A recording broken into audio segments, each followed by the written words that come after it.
Buenas noches, diputado. ¿Qué tal, Alfredo? ¿Cómo estás? ¿Bien? Bien, ¿cómo toma esto, digamos, lo de la concejala que además dicen que es la hija, bueno, ya las cuestiones familiares de uno de los socios de Aníbal Fernández allí en Quilmes, ¿no? Y que tuvo cierto nivel de vinculación jurídica con el tema del triple crimen. Mira, primero yo quisiera expresar mi amargura porque mañana es un acto del que no puedo participar. Yo cuando las organizaciones de derechos humanos y las madres eran organizaciones de derechos humanos y no unidades básicas, estuve ahí, en el 81, mientras todo el kirchnerismo no estaba, mientras Néstor y Cristina, que eran abogados, vivían en Santa Cruz y no presentaron un solo habeas corpus. Así que me parece que la cámpora y la concejala, antes que pedir explicaciones, tienen que darlas. Por ejemplo, ya que hablan de Macri y la dictadura, primero que empiecen a explicar, porque no hay ninguna relación, ninguna, entre Macri y la dictadura, entre Mauricio Macri y la dictadura. Sí la hay entre importantes figuras del kirchnerismo. Primero que expliquen a Berbisky. Berbisky, que le escribía el libreto a las fuerzas aéreas y los libros al brigadier Lamidoso. Que expliquen a Zaffaroni, que fue juez designado por la dictadura, juró sobre los estatutos del proceso y denegó varios habeas corpus. 84. Que expliquen a Alicia Kirchner, que era funcionaria con rango de viceministra de la dictadura en la provincia de Santa Cruz. Que expliquen al ex canciller Timerman, que tenía un diario que se llamaba La Tarde y decía que regía el pleno Estado de Derecho y los derechos humanos, y están las fotos de cuando Videla le dio un premio a todos los medios que tenían comprados. Empiecen a explicar esos cuatro. Y de paso, ya que hablan tanto de derechos humanos, que nos expliquen Venezuela, que nos expliquen Cuba, que nos expliquen Rusia, y que nos expliquen también a los argentinos qué pasó durante la pandemia, porque durante la cuarentena eterna que nos impusieron, se cometieron las peores violaciones de los derechos humanos de la historia de la democracia. Cosas vergonzosas, los casos de Solange, el caso de Abigail, el caso de los chicos que desaparecieron, el tucumano, que creo que era Espinosa se llamaba, que apareció, lo secuestró la policía y apareció tirado en otra provincia, las chicas que fueron presas a la comisaría por no llevar barbijo y por violar la cuarentena y nunca volvieron. Expliquen las violaciones a los derechos humanos que sufrimos durante la cuarentena antes de andar intentando ensuciar a los demás y pidiendo cuentas ajenas. Voy a hablar con Fernando Iglesias y le quería preguntar de esto del adoctrinamiento. Un conocido mío lo publicó en Twitter. Dice que la hijita de 7 años llega a la casa y le dice... qué malo que son los ucranianos, papá. Qué malo que son los ucranianos. ¿Por qué, hijita? Le dice. ¿Por qué decir qué malo que son los ucranianos? Y porque estaban con los yanquis, que son malos, y por eso tuvo que intervenir Rusia. Y el padre, asombrado, le dice, ¿de dónde lo sacaste? Me lo dijo la seño. Dice, me lo dijo la seño. Y pregunta en el Twitter, ¿qué hay que hacer frente a esto? La impotencia que te agarra una nena de 7 años, ¿viste? Es de loco. Bueno, yo tengo un proyecto presentado al respecto. Espero que no me critiquen por crear estructuras del Estado, pero yo creo que con una oficinita muy chiquitita, con un ombudsman ocupado de esto y 2 secretarios, la gente podría hacer esta denuncia y los secretarios y debería haber un filtro de ver cuáles son las correctas, las que tienen fundamento, para ser denunciadas ante la justicia. Entonces, porque la gente, no es que el señor se pregunta qué tengo que hacer. Claro. Bueno, lo que habría que hacer es denunciarlo ante la justicia, pero ¿quién hace eso? Entonces, lo razonable es que haya una estructura del Estado muy pequeña, ¿no? Con 3, 4 cargos. Podría depender del Congreso, estoy pensando, para que tenga pluralismo. Podría ser, ¿no? perfectamente, pero debería haber un funcionario específicamente encargado de eso. Tendría que haber un filtro de estas, para que no se denuncie cualquier cosa que atente contra la libertad académica, que hay que preservar, pero por otro lado no se permite el adoctrinamiento, porque esto muchos recuerdan al kirchnerismo y piensan en Laclau. Es Gramsci, esto es Gramsci. Ellos han hecho un trabajo formidable que hay que mirar con mucha atención, de copamiento de todos los grandes generadores de opiniones, de las escuelas de periodismo, de los institutos del profesorado. Son décadas de trabajo, por eso también salen los profesores y muchos periodistas que salen así. Eso lo han hecho, realmente hay que admirar el trabajo que han hecho porque han tenido un enorme éxito. Pero la República y la libertad merece defenderse y tiene que tener los instrumentos para Sin hacerlo. duda, era adoctrinamiento, entrismo, contrabando ideológico, más o menos de los 70, llevado a la práctica. ¿Qué le pasa a Alberto Fernández, digamos? No le estoy pidiendo una opinión político-ideológica. ¿En qué momento está? Nosotros hablamos de felpudo, de un hombre quebrado. ¿Qué se puede decir de Alberto Fernández y Cristina hoy? Mira, mencionaba el síndrome de Estocolmo y Claro.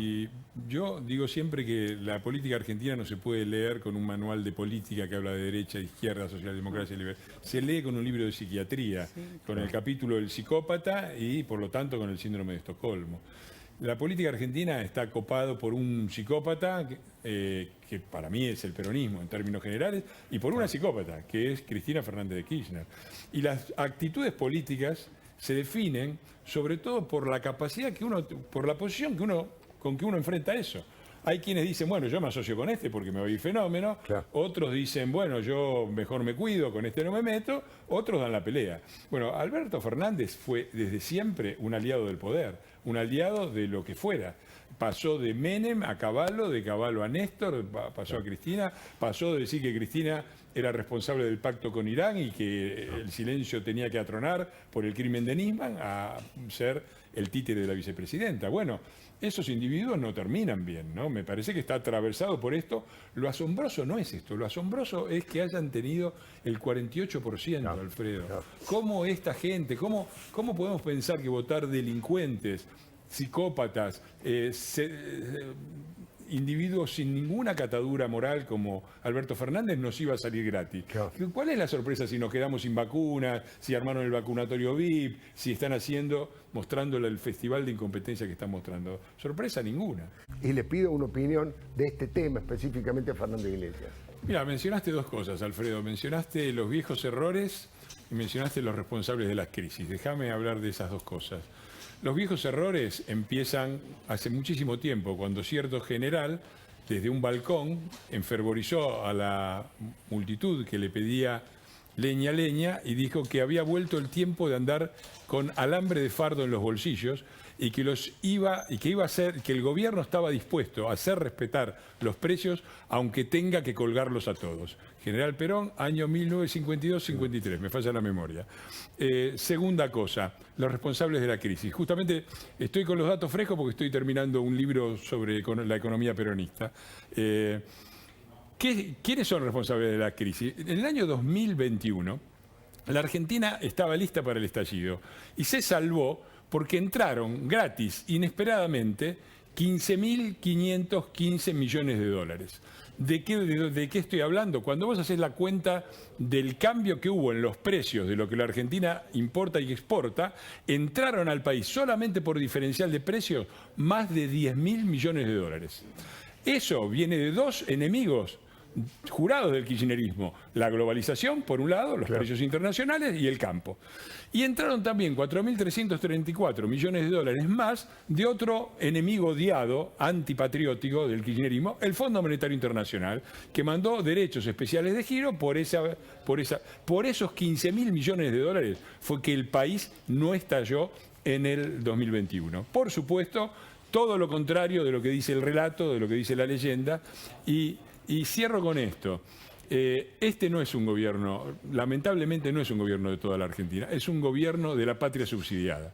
Es un gobierno de la patria subsidiada cuyo único eje económico es quitarle recursos y más recursos al país productivo. No se dan cuenta de dos cosas que han cambiado, que es que el país productivo no da más. Y además que la patria subsidiada con lo que recibe tampoco le alcanza. No se dan cuenta de dónde están parados, no se dan cuenta de la gravedad de los problemas y como tienen un diagnóstico completamente errado, opuesto, parece la fotografía o el negativo de la fotografía de la realidad, toman las decisiones que toman y por supuesto que a través de la boca de Feletti la que hablaba era Cristina.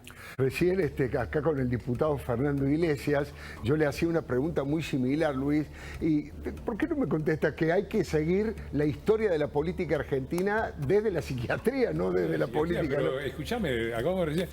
Eve pide perdón por el pago al FMI. ¿De cuál? ¿El de Néstor? Néstor no era un héroe porque le había pagado el FMI, ahora hay que pedir perdón de rodillas. Es realmente delirante, psiquiátrico, realmente. Por un lado es psicopático y por el otro lado es esquizofrénico. Ahora vos, Lo hablábamos con Fernando. ¿De dónde surge esto, Fernando? De la ignorancia de la historia, ¿no? de la mistificación. La historia argentina ha sido reemplazada por la leyenda peronista y por su último capítulo, que es el relato kirchnerista. Hay que recordar, a mí me gustó mucho cuando recordaste qué pasa general que está lleno de gorilas, Claro, el aquella capítulo. plaza de los 70.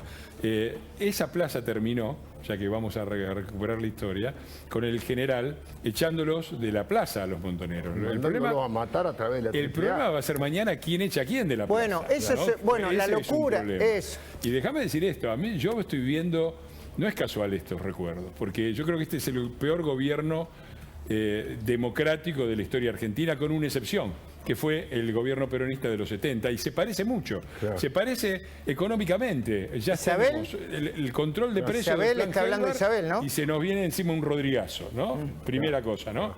Y lo segundo que tenemos también, esta batalla política entre una derecha y una izquierda, que en vez de ocuparse de gobernar, en Ahora, aquella época fue peor. Porque déjame fue al que tiro, ¿no? te